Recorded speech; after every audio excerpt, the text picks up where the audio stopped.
towards President Trump's interpretation of it.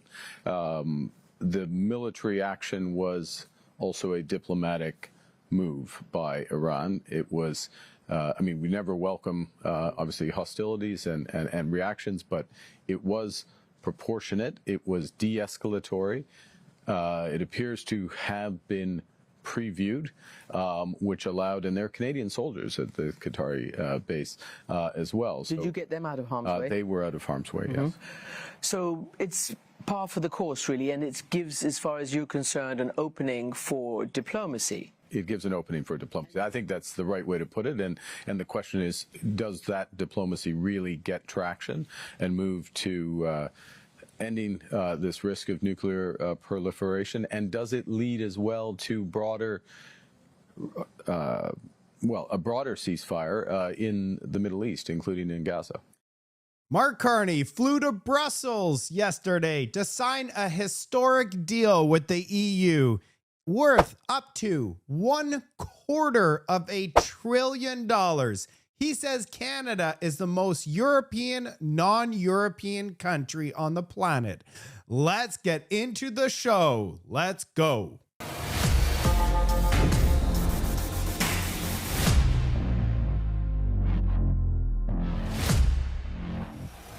Let's start things off with mainstream media has finally figured out that what happened to Elbows Up?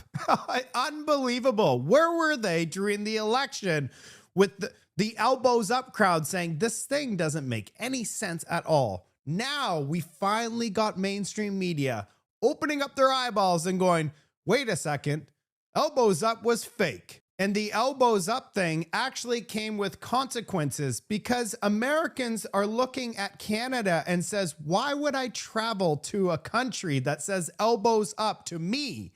They're not. So if you look at this statistic, non-residents visitors entering Canada is down 7.1% in the month of April. These type of things that our mainstream media has done have massive consequences. And absolutely no surprise, Mark Carney defies the call for a spring budget. You know, everybody voted in Parliament and said, you know what? You liberals need to give us a budget. Mark Carney's like, forget that. I'm going to Europe and signing billions upon billions dollars worth of deals. No budget. We're probably not going to get a real budget until next spring. So a year from now. And the last time we had a federal budget was April of 2024.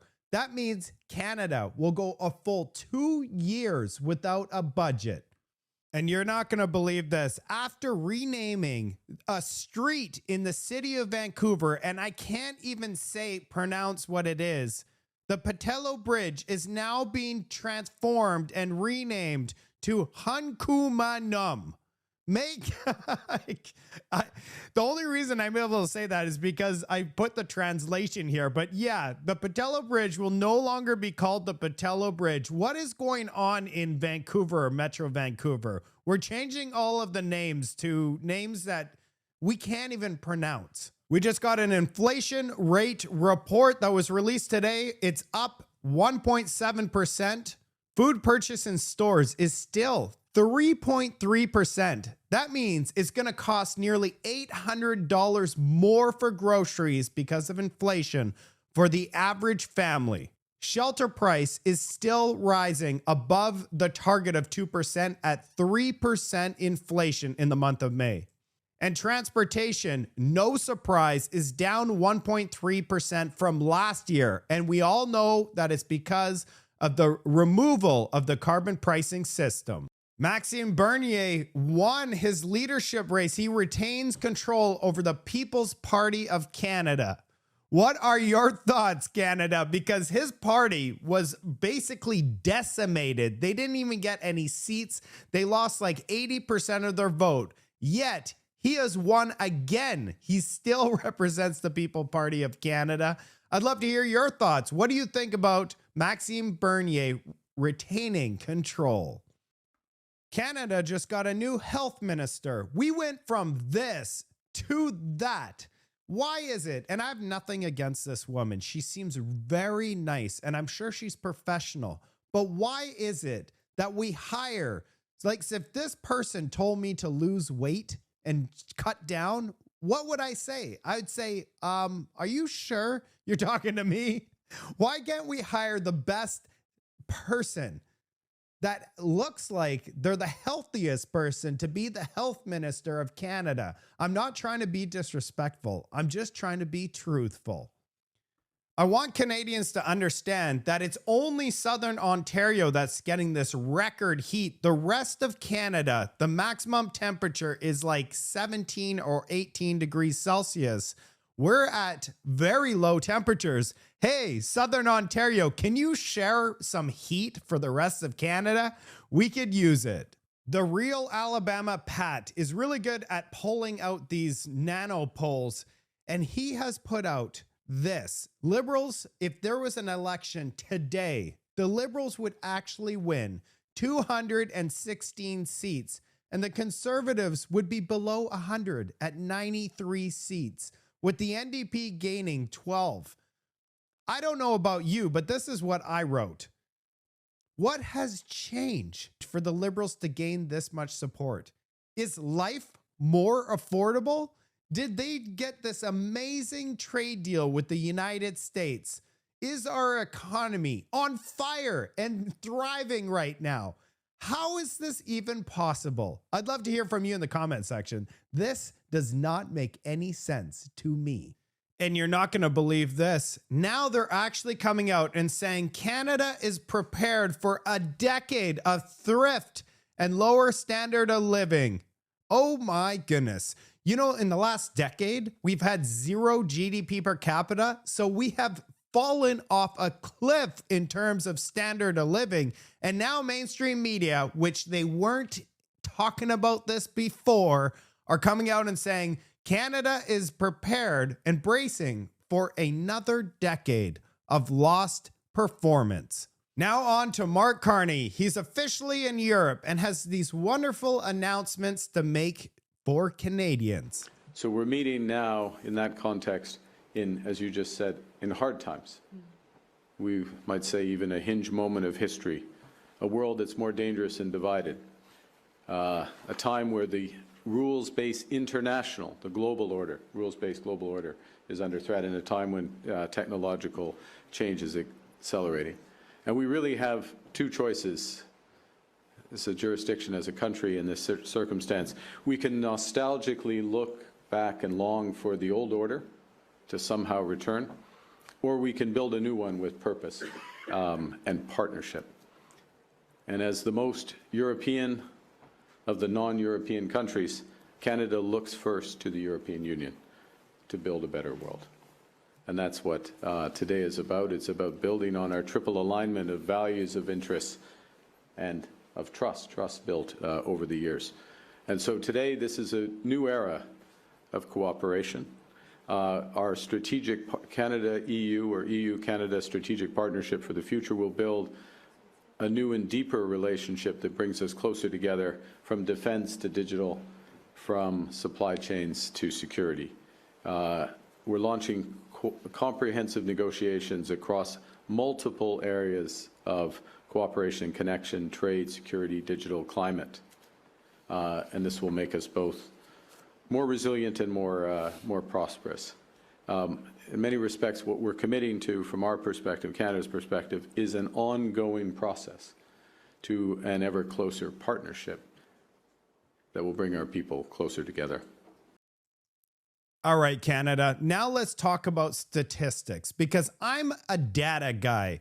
So the US and Canada trades, exports, 75% of all our exports goes to the United States. This represents 23.9% of our GDP. Do you want to know what our GDP exports is to Europe? 2.2%. Yeah, it's because they're on the other side of the planet. We can't move Canada to Europe. We are tied to the United States. North America strong. But nope. Mark Carney wants to strengthen ties with only 2.2% of our GDP. Yeah, it's a tough pill to swallow when you look at statistics. And this is how I feel. I'm not European whatsoever. I am North American. How do you feel? This is who we are. We are North American. And it gets much worse. Check out what he says next. Final word. Europe was born as a project of peace. And Canada, over the years, over the decades, has served alongside European allies in pursuit of that peace.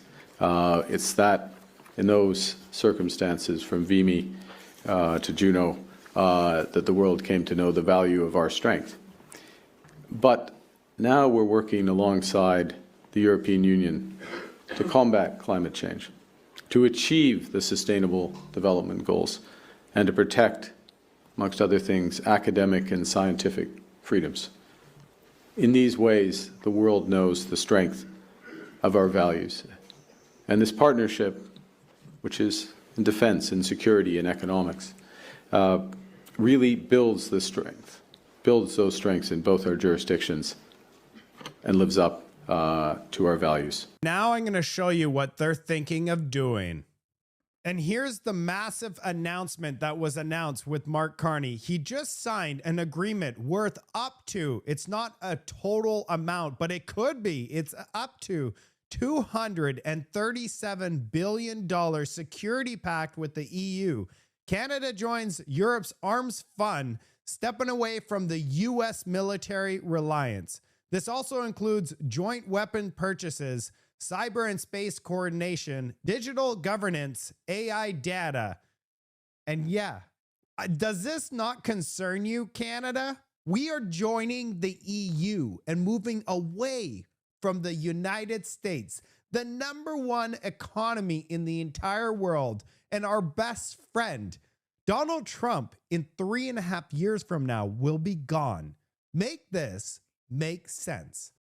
Here's a clip from Government X on Twitter X. Check out where this entire thing is going. Developing through technology an ability for consumers to measure their own carbon footprint. What does that mean? That's where are they traveling? How are they traveling? What are they eating? What are they consuming on the platform? So individual carbon footprint tracker. That is, CBDC can allow government agencies and private sector players to program, to create smart contracts, to allow targeted policy functions. For example, welfare payment. For example, consumption coupon. For example, food stamp.